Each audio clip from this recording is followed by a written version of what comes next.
You look like a fool doing that. Doing what? That little move you did there. That looked rubbish. Absolutely rubbish. Cheers, mate. Dealing with negative comments or negative feedback. This could be a coach, this could be a teammate, this could be a friend, it could be your family, or it could be some little hater online that is a good old keyboard warrior.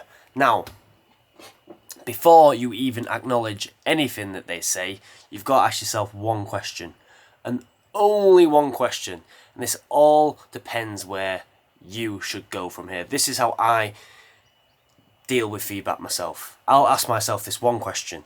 That individual that is giving me the negative comment or some criticism or calling me out, would I ever go to them for advice? Would I ever ask for any sort of advice off my own back? And if the answer is no to that question, what they are saying does not concern me.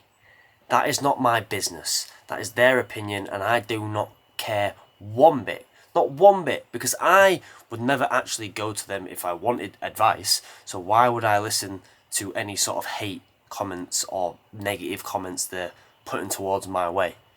It's just a waste of my time, and I don't want to be wasting my time against someone or with someone that I wouldn't even ask for advice. But if you would ask them for advice, this is where their feedback is actually valid. Because you respect their opinion enough to ask for advice, you should respect their opinion enough to take on their negative comments and look at it as criticism.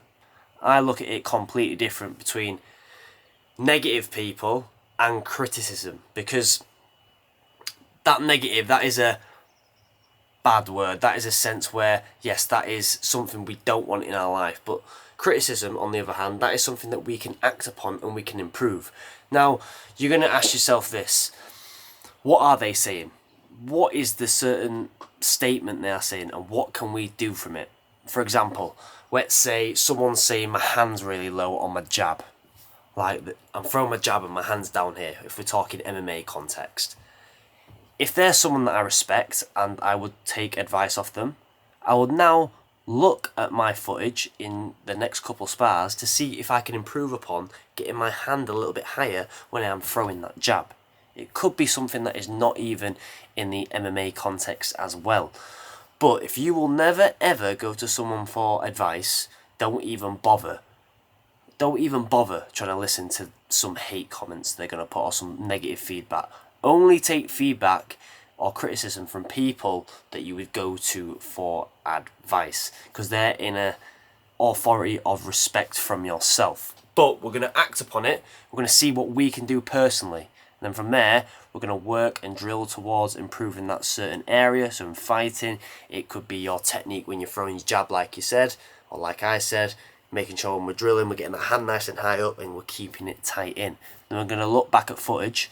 Then another little tip that I will do myself is I will then ask the person that gave me those comments, how am I improving, to get their opinion, to see if what I've been working on is actually working. And that is how you have a good relationship with dealing with negative comments or criticism, whatever you want to call it. But any sort of feedback, that is how I'm going to take it in. That's how we do things around here, because we are built different, and I'll see you in the next one. Bish, bash, bosh, pow!